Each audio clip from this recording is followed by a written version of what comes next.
Ils ont brûlé leurs livres, des livres qui contenaient la mémoire de mondes entiers.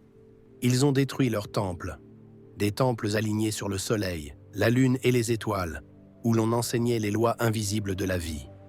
Ils ont effacé leurs noms des pierres, comme si ces peuples n'avaient en jamais existé. Mais ils ont échoué. Parce qu'on peut détruire des murs, on peut brûler des manuscrits, on peut renverser des civilisations, mais on ne peut pas effacer une mémoire qui vit dans l'âme humaine. Si tu regardes cette vidéo aujourd'hui, ce n'est pas une coïncidence. C'est un rappel, un appel silencieux, une vibration ancienne que ton cœur reconnaît. Quelque chose en toi se souvient d'un monde que l'histoire officielle a oublié. Bienvenue sur Héritage du Temps. Ici, on ne raconte pas seulement le passé, on réveille la mémoire. On nous a appris que l'humanité a commencé simple. On nous a répété que nos ancêtres étaient presque sauvages, qu'ils vivaient dans la peur, sans science, sans organisation, sans vision. Mais partout sur Terre, les pierres racontent une autre histoire. Des villes parfaitement organisées émergent du sable. Des temples sont alignés avec une précision mathématique sur le lever du soleil.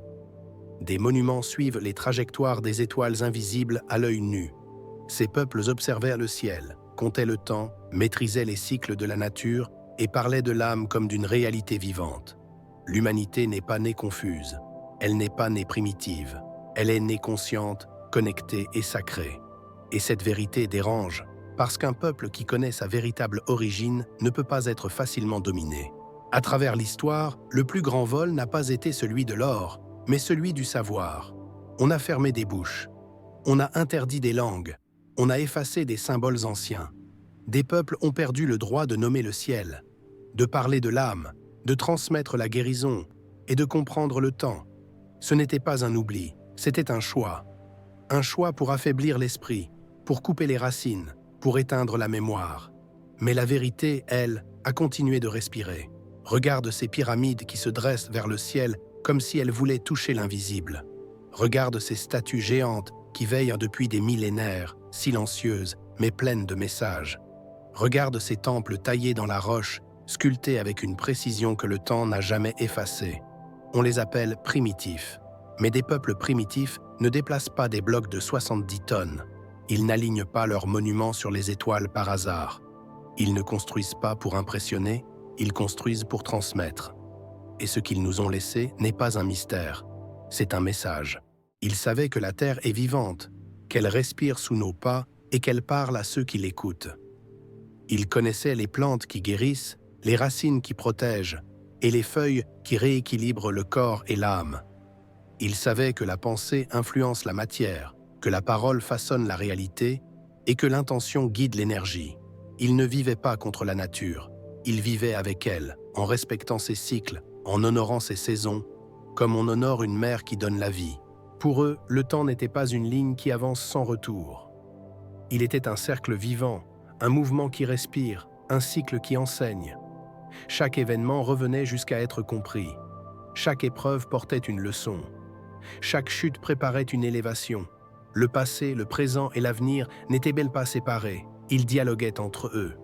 Le temps n'emprisonnait pas l'homme, il le guidait vers sa lumière. Même lorsque les livres disparaissent et que les manuscrits deviennent poussière, la mémoire ne disparaît jamais vraiment.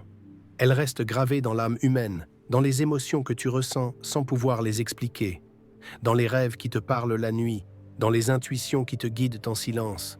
On peut brûler des pages, on peut détruire des temples, on peut effacer des noms, mais on ne peut pas effacer ce que tu portes déjà en toi. Car ta mémoire intérieure est éternelle. Tu n'es pas un simple spectateur de l'histoire, tu n'es pas un visage de passage dans le temps.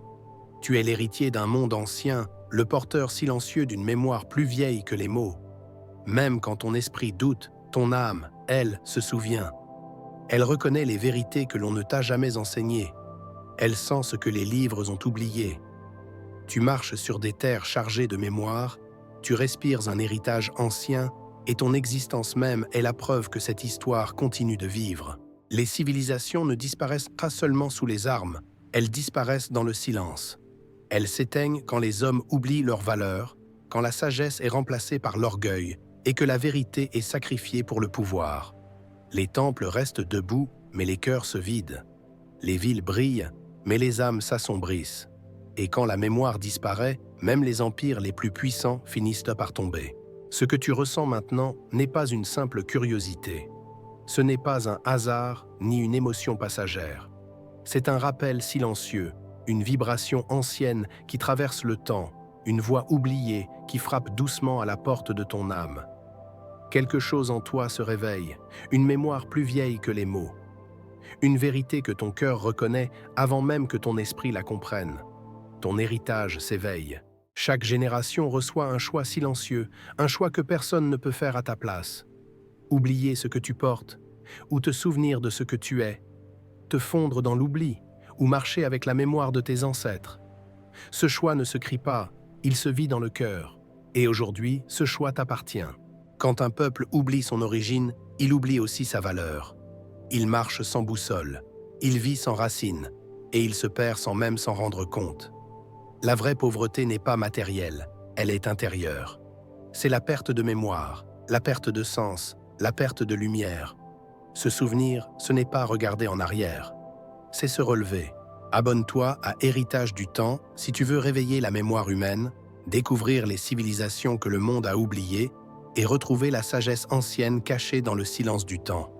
Ici, on ne court pas après les minutes, on ne subit pas les années, on ne se perd pas dans l'oubli. Ici, on réveille le temps.